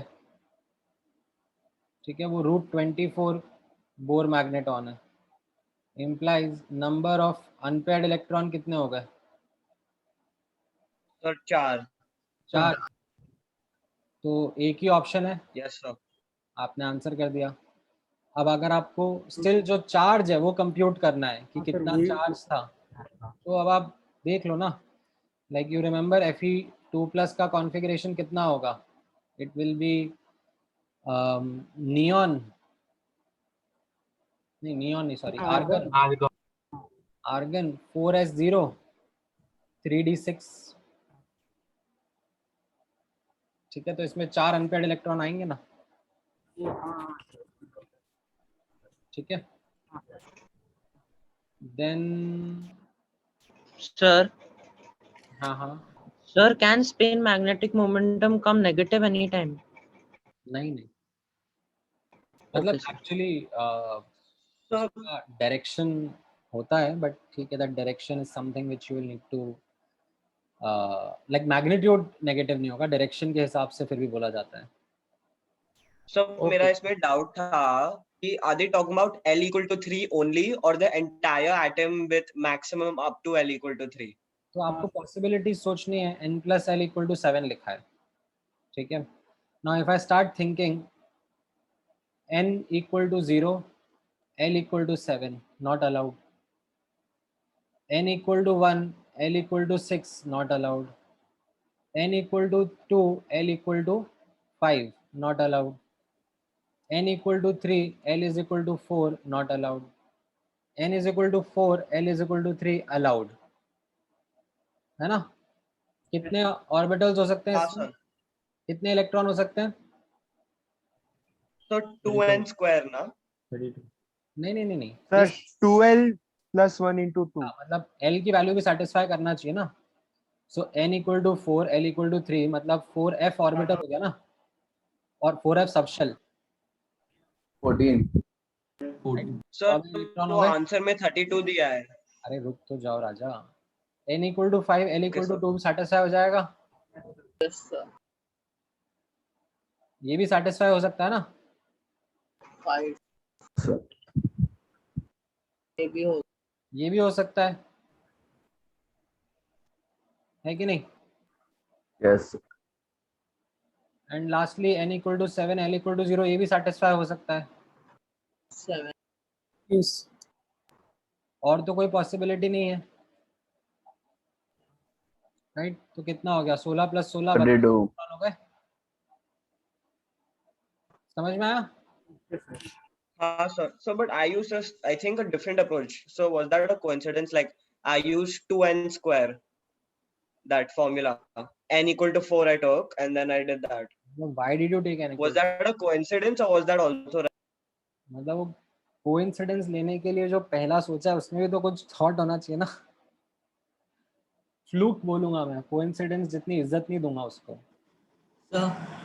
ठीक है, भीषण लेवल पर तुक्का मारा तुमने। सर इसमें n+L 7 बता रहा है, तो और इट्स टॉकिंग अबाउट एटम, तो टोटल नंबर ऑफ इलेक्ट्रॉन्स होगा ना पूरे एटम का? क्या? सर इसमें बोल रहा है possible number of electrons in the atom, तो n को 7 और L को 0 रख के हम लोग टोटल इलेक्ट्रॉन निकालेंगे ना, वो sp sp करके। सो अंडरस्टैंड, एक एटम के अंदर इलेक्ट्रॉन के बारे में बात करी जा रही है, ठीक है। अब एटम के अंदर ठीक है, मैक्सिमम पॉसिबल इलेक्ट्रॉन्स के बारे में बात करी जा रही है, which satisfy n plus l equal to 7, है ना? Correct? Okay, sir. Electrons, okay, all electrons. हाँ, और कोई डाउट है DPP? Sir please Sir, third one. Third one sir वहाँ पे मैथ में थोड़ा इशू हो रहा है, किसमें? मैथ करने में सर। वहाँ पे मैंने निकाल लिया मैग्नीट्यूड, उसके बाद I am unable to tell how to do. Sir आप इजी वे बता सकते? Mu is equal to root n into n plus 2, है ना? Yes sir. If n is more, implies mu is more, or you can say if n is higher, mu is higher. Yes sir. तो आप क्यों square root ले रहे हो? आप number of unpaired electron compare करो ना, वेनेडियम में, क्रोमियम में, मैंगनीज में, इसमें 5 अनपेयर्ड इलेक्ट्रॉन्स आते हैं, इसमें 6 अनपेयर्ड इलेक्ट्रॉन्स आते हैं, और इसमें ओके सर, 3 मैं अनपेयर्ड। रूट से कर रहा था। क्यों कर रहे थे? जरूरत ही नहीं है, कंपेयर ही तो करना है। Okay sir. All right, any other question? No sir. No sir. चलो ठीक है, फिर आई थिंक आज के Sir? लिए काफ़ी है। वैसे तो मैं क्विज लेना चाह रहा था आप लोगों का, बट चलो अगली क्लास में क्विज ले लूंगा। ठीक है, start of the class will bye sir, thank you. ठीक है, रिवाइज करके आना। Yes sir. Yes sir. Bye sir, thank you. Sir वो क्वांटम मैकेनिकल पर ही होगा ना क्विज? बिल्कुल बिल्कुल, डी ब्रॉगली और उसके आगे का। Okay sir. सर मुझे 2 कॉन्सेप्चुअल डाउट्स थे। बोलो बोलो। सर डायमैग्नेटिज्म में आपने लिखा है it is a property of all materials. Yes. और सर फिर एब्सेंस ऑफ अनपेयर्ड इलेक्ट्रॉन भी होना चाहिए। सर तो इसका क्या मतलब हो? अगर अनपेयर्ड इलेक्ट्रॉन हो गया, हाँ, तो फिर पैरामैग्नेटिक प्रॉपर्टी भी आ जाती है। एंड नहीं sir, absence of unpaired electrons मतलब अनपेयर्ड है नहीं तो डायमैग्नेटिज्म होगा, पर फिर उसमें एक और लाइन है कि it is a property of all materials. हाँ, तो जो भी एटम्स हम लोग डिस्कस कर रहे हैं, ठीक है, अगर उसमें हम लोग एटम्स का डिस्कशन कर रहे हैं, एटम्स या आयंस का। हाँ, ठीक है, what is atom and ion? Like nucleus के अराउंड इलेक्ट्रॉन्स। हाँ। अब वो जो इलेक्ट्रॉन्स हैं उनका मैं कॉन्फ़िगरेशन अगर देखूंगा, उसमें अगर I find that you have unpaired electrons, ठीक है, तो पैरामैग्नेटिज्म हो जाएगा, that will be the dominant feature। अगर अनपेयर्ड इलेक्ट्रॉन्स नहीं है, है ना? हाँ। then diamagnetism will be the dominant property। So diamagnetism will be shown by substances, like all substances, but अगर उनमें अनपेयर्ड इलेक्ट्रॉन भी आ गया तो that plays a dominating effect, and then we say that the behavior would be paramagnetic। अच्छा, okay sir. ठीक है। हाँ, और सर मेरे को एक और डाउट था। सर जीमेन इफेक्ट और स्टार्क इफेक्ट में आपने सिलेक्शन रूल बताए थे, तो सर वो एक्साइटेशन के लिए भी वैलिड है क्या? हाँ हाँ। तो सर मतलब 1s से 2s नहीं जा सकता इलेक्ट्रॉन? अगर हम लोग बात करें, हाँ, वो जो डेल्टा एल वाला रूल वायलेट हो जाएगा, राइट? 2p में जाना पड़ेगा उसको। अच्छा, तो 1s से 2s पे नहीं जाएगा? करेक्ट। अच्छा, okay sir, thank So I you. have a question. So can you go to that exceptions in D block, that thing? उसमें एक समझ नहीं आया। नहीं समझा, समझने का है ही नहीं। हाँ सर, पर एक सेकंड जा सकते हो सर प्लीज? ये नेक्स्ट क्लास में था ना? हाँ सर, अभी ये प्लूटोनियम का समझ नहीं आया सर। 5d9 कैसे हो गया? Shouldn't it be like 5d10 6s0?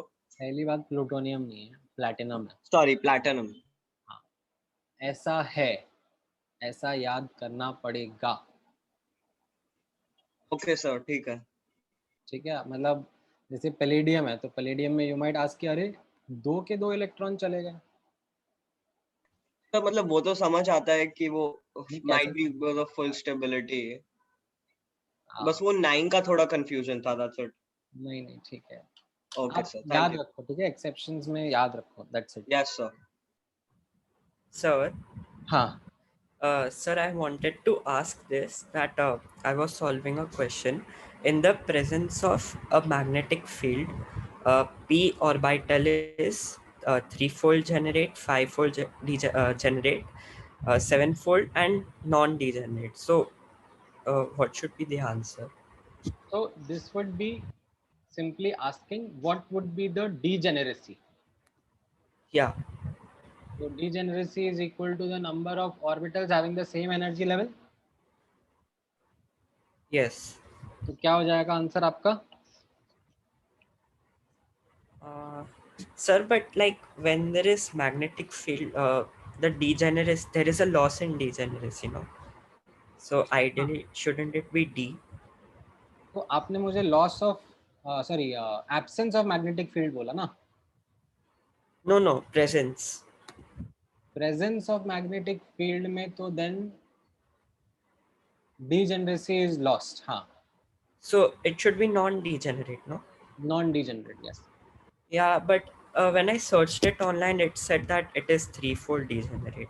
नहीं ऑनलाइन मत जाया करो, किसी अच्छी बुक में समझा है तो फिर भी बताना ना मुझे। ये ऑनलाइन में बहुत जगह बहुत गड़बड़ आंसर होते हैं। वो मैंने वो टॉपर वेबसाइट के क्वेश्चंस वगैरह देखे थे, मेरा दिमाग खराब हो गया था, इतने सारे गलत आंसर्स दिए हुए हैं उसमें। Okay, sir. Thank you, sir. ठीक है, ये आई थिंक नीरज कुमार में है शायद ये वाला क्वेश्चन जो तुम कह रहे Yes, sir. In yeah, I was solving that book. And हो। तो उसमें क्या आंसर दिया है? उसमें भी गड़बड़ दिया है क्या? in that, it is a 3-fold degenerate. That is absence में बोला है, प्रेजेंस में बोला है? presence. कौन सा क्वेश्चन है बताना एक बार। In the book? हाँ Sir, 1 minute. हाँ मिल गया मुझे, ये 135 नंबर का क्वेश्चन है, पेज 480 पर। In the presence of external magnetic field, p orbital is 135 का D तो लिखा है, नॉन डीजेनरेटिव तो लिखा है। Oh, then I might have confused with that answer. Internet. हाँ, Thank you, sir. ऑनलाइन में थोड़ा केयरफुल रहना पड़ता है, मतलब बहुत कचरा है।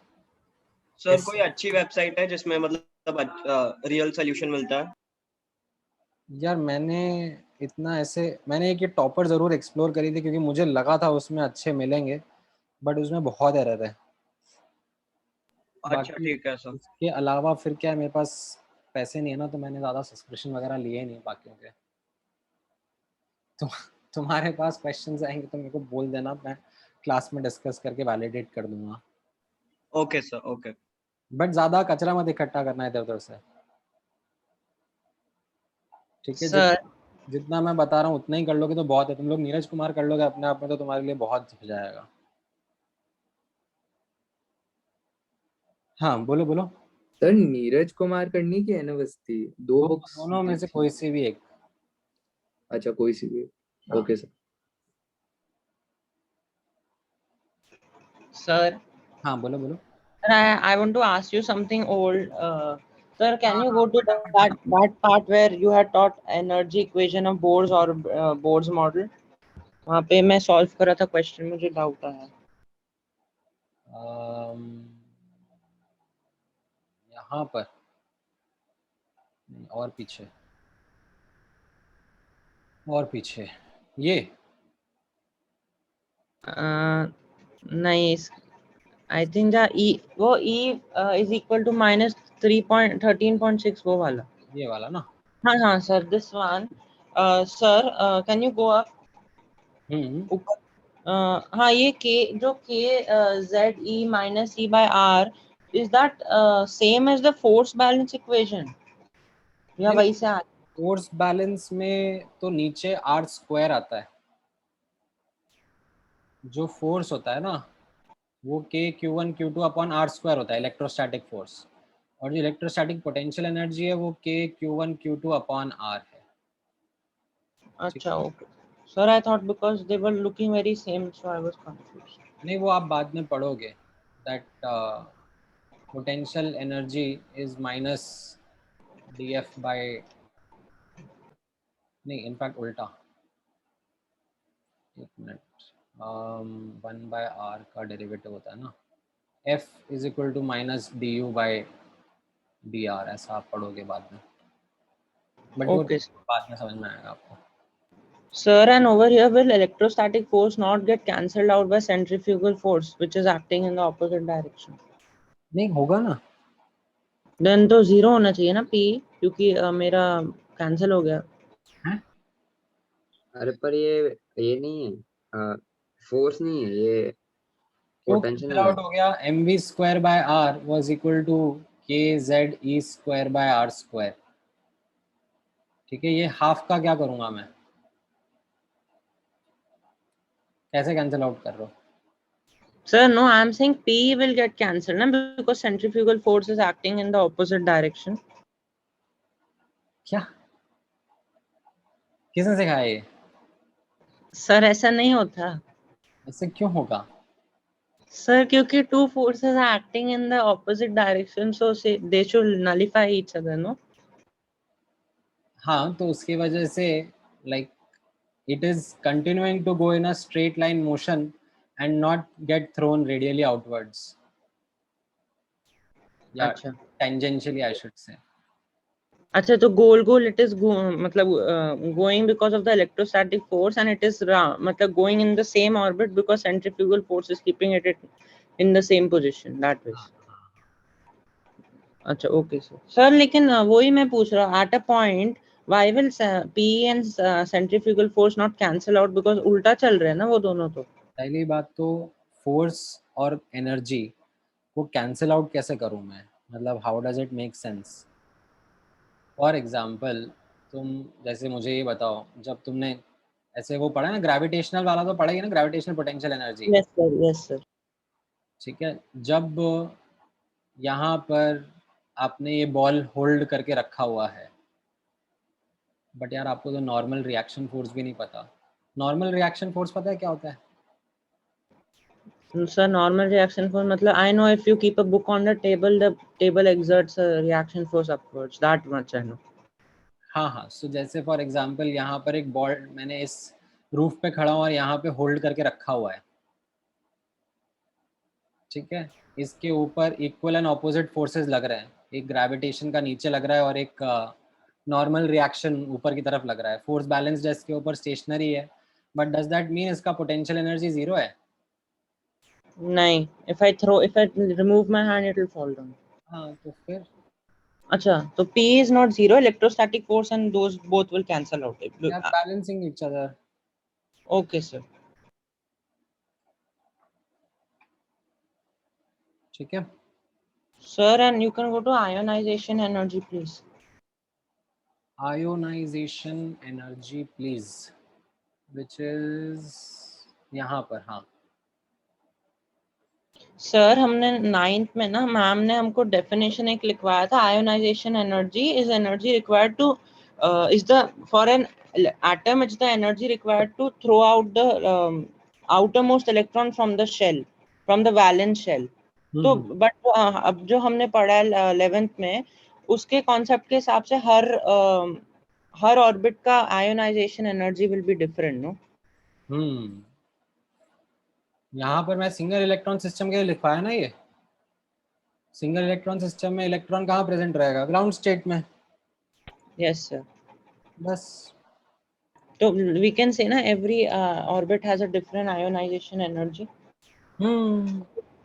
Okay. And sir, ये second अगर हम एक question था, if lambda 1, lambda 2, lambda 3 is wavelength of photon corresponding to first, second Lyman series and first Balmer series respectively, which of the following statements correct? Sir, मुझे question आ गया, लेकिन second Lyman series means second line of Lyman series, no? हाँ। Okay sir. Sir, and you can go to the Lyman series part. वहाँ पे एक question था, वो पूछना। लाइमन सीरीज पार्ट, अच्छा वो तो स्पेक्ट्रम में होगा ना।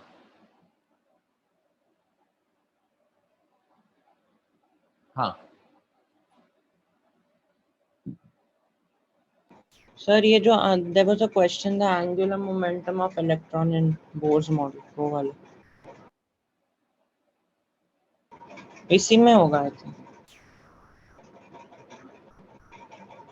ये वाला। Yes, sir. Sir, you I understood how you solved it, but sir, how are we taking RH as in form of angstrom? क्योंकि RH तो पर मीटर आता है ना। वो तो आप कन्वर्ट कर लो ना उसको।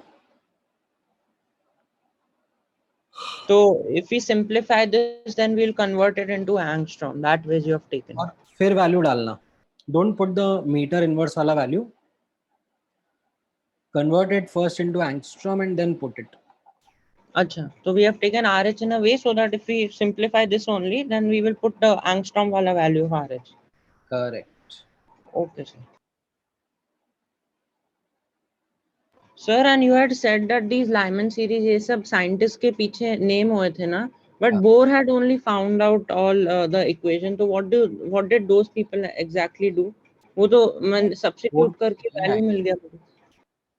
वो ना बोर के पहले आए थे एंड एक्सपेरिमेंटल ऑब्जर्वेशंस पहले आई थी, बाद में फिर बोर ने वैलिडेट करा था। Oh, okay, sir. So they found out the transition energy that way. Sir but पहले तो मॉडल ही नहीं था ना एटम का, तो how they knew that n से मॉडल आएगा? They did not find out the energy, they just found out that these are the wavelengths that are emitted. अच्छा, okay. And then Bohr saw that only particular wavelengths were being emitted, and so then he presented his model. Correct. Okay, sir.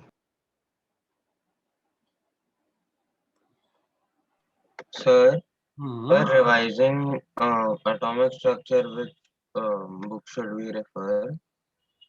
Theory के लिए हाँ notes सबसे ज्यादा important रहेंगे। हाँ उसके notes तो है अलावा ही। NCERT is what I can advise you, because उसके अलावा जाना would be a challenging task. Okay sir.